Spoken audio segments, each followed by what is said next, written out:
What would be especially useful in our conversation today? So I just want to know what you think is the most effective type of way of studying. Because so far what I've been doing is I've been watching the videos and taking notes on it, and then trying to use those notes to help me while I take an exam under like stimulation, like under time, but I'm still using the notes as a supplement because I'm not fully there and I'm not completely ready, and I don't want to of course I'm going to see a score that isn't amazing because I haven't prepped too much or to the extent that I would wish to have prepped.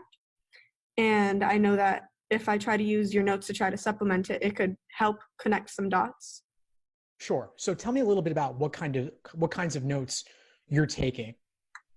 So so essentially what I've been doing is just watching the videos and using notes to just see what's the most important sections of the videos.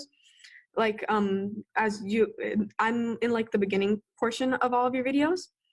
So you talk about a lot how you can practice a bunch of logic game because there are over 400 logic game LSAT questions. And it's just ordering, grouping, combination, and miscellaneous. And if you can group them by what type of question they are, then it is a lot easier to try and solve them because you have tricks that are pointing toward the specific type of logic games. Yeah, that's absolutely true. I said it.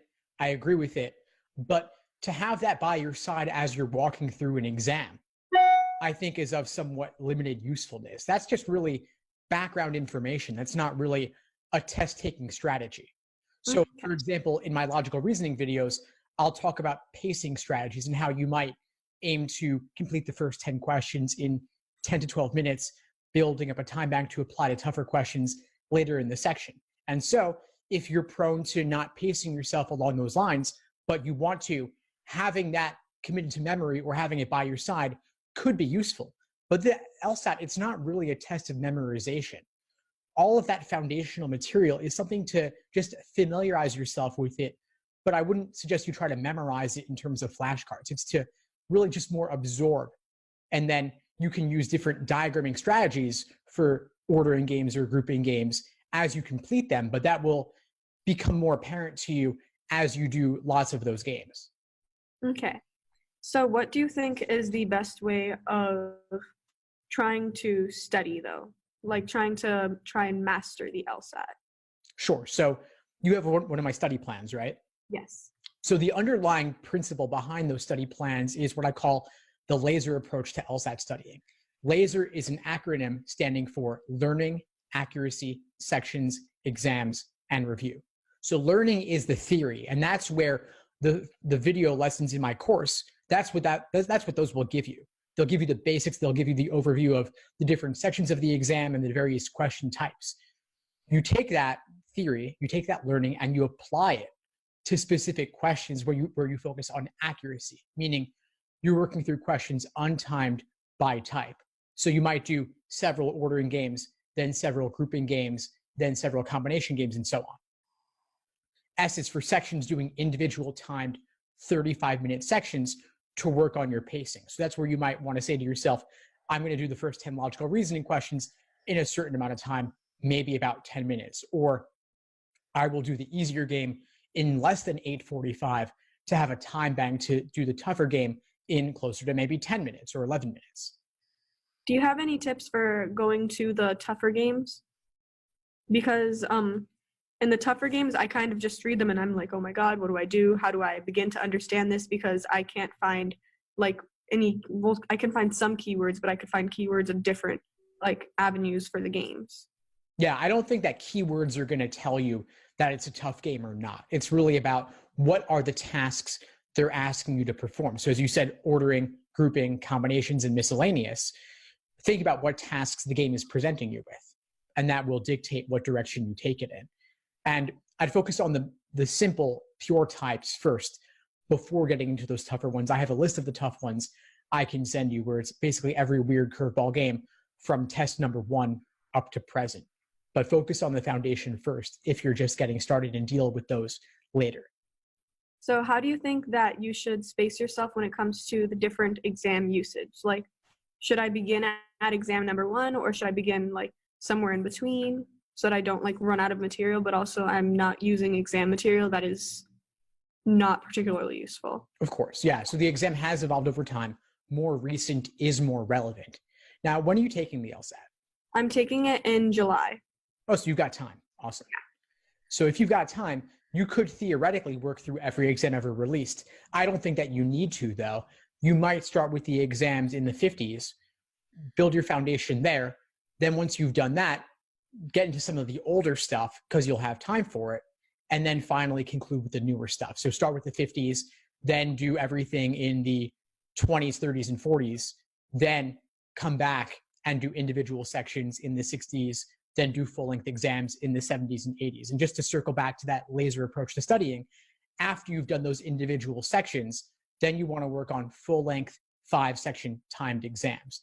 But that is only after you've done the first 3 steps, learning, accuracy, and individual sections. Okay. And then finally, the last step is R for review, which is too often neglected, but is incredibly important so that you can avoid making the same mistakes again. So how do you stay motivated during this entire very long process? Well, you could look at it a couple of ways. One is, what's your best case scenario 3 to 5 years from now? If things do work out, you get the score you want, you go to the law school you want. And then 3 to 5 years from now, what's your worst case scenario? So you'll run the fastest when you're running towards something and away from something else at the same time.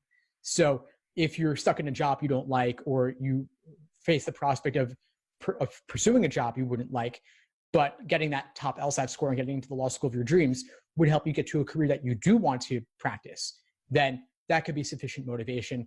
Then there's also all sorts of little hacks, like putting a photo of your top law school choice on your background, for example, is like something else you could do, or visit the law school you want to go to make it a little bit more real for yourself, a little more concrete. How do you try to make it so that you can ground yourself in this studying? Because a lot of the times I'll begin studying and then I feel instantly diminished in my value, because I'm like, how am I watching all of these videos and receiving this prep that is amazing and not grasping it all, you know? Well, be patient with yourself. Realize that it could be a long slog. This is a tougher exam than any other grad level exam, like the GMAT, the GRE, the MCAT, and certainly tougher than any exam you've encountered up to this point. And so just respect it for what a monster it is, but at the same time, respect the complexity that goes into making it, and realize that it will take a long time, but you have more exams available to you than anyone else ever has in history. You have nearly 100 of them, and you've got plenty of time to make it happen. You've got till July. That's several months. So recognize that just you're breaking it down step by step, bit by bit. And that's also what the day-by-day study plan is doing for you. Don't focus on all the pages of the plan or all the weeks ahead of you. Just focus on getting through that day's work. And then if you have a little extra time, go ahead to the next day or review something else. So what do you think is the best way to make sure that as you're balancing life and school and studying, to just not get burnout so bad? Well, how much time are you looking to devote to this per day? I've been trying to devote at least 7 hours per day. That's a lot. Should it not be 7 hours per day? Well, that's your question right there. Burnout, I mean, that's a little bit too much. It's a little bit on the heavy side. I would lighten it up a bit. Okay. What amount do you think would be a good study period for you? Since you've got several months until July, I think 3 to 4 hours a day would be more than sufficient. You don't plan to keep up that pace for the next 7-8 months, do you? See, that's the burnout. Yeah. Okay. Oh no, the light. I'm so sorry. No, it's fine. I'm in a classroom, and when you don't move a while, the classroom lights shut off. Totally hear you. So when do you think is the moment that you feel that you would be able to know is if you're able to start performing under the exam simulation? The easiest way is just try it out. Once you've gone through those stages, learning, accuracy, and sections, then you're up to exams and endurance, which is where you introduce the 5-section timed exams. You try one and see how it goes. Most likely it won't go the way you want it to, but recognize that it's just the first of several exams you will do like that. I want you to do at least 10 full-length timed exams before test day. So the first one will just be the first trial. Of course, you'll be totally fried by the end of it. Your pacing may fall apart, but there will still be many others you do to figure out whatever is not going well, figure out what to change up for the next time. Each subsequent attempt, you'll get better and better. What do you think is the best way to find out what your learning style is? Because as I'm doing this, I know that like talking out my issues and like talking out things is how I learn the best. So how could I apply that to LSAT prep? Well, find a study buddy, find a tutor, find a study group of some kind, and then you'll have the space to talk that out. And if there's no one around you where you live, look online.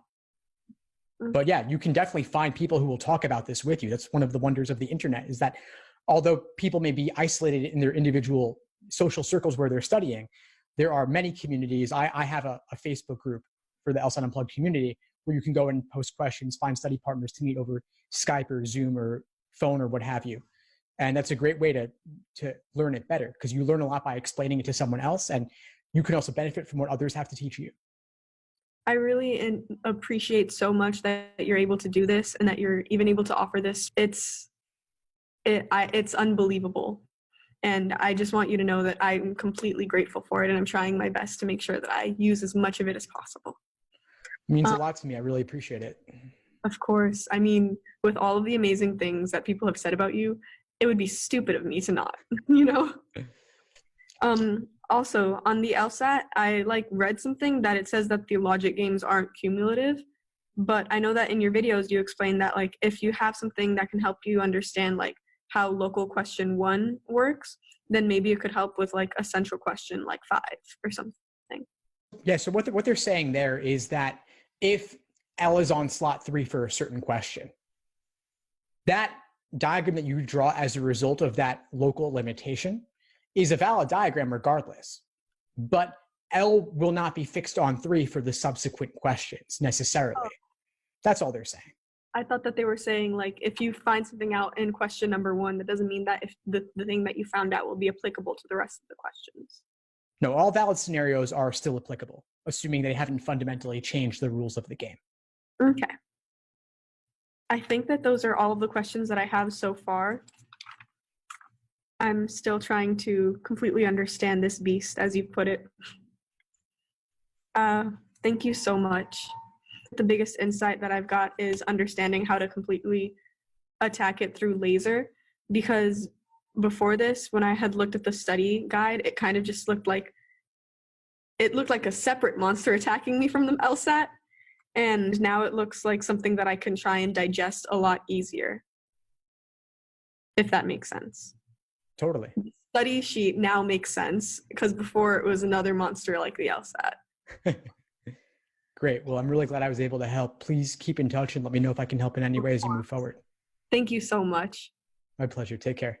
Have a good one. Bye. Thanks for tuning into the show. Please subscribe if you haven't done so already to be notified of new episodes as I release them.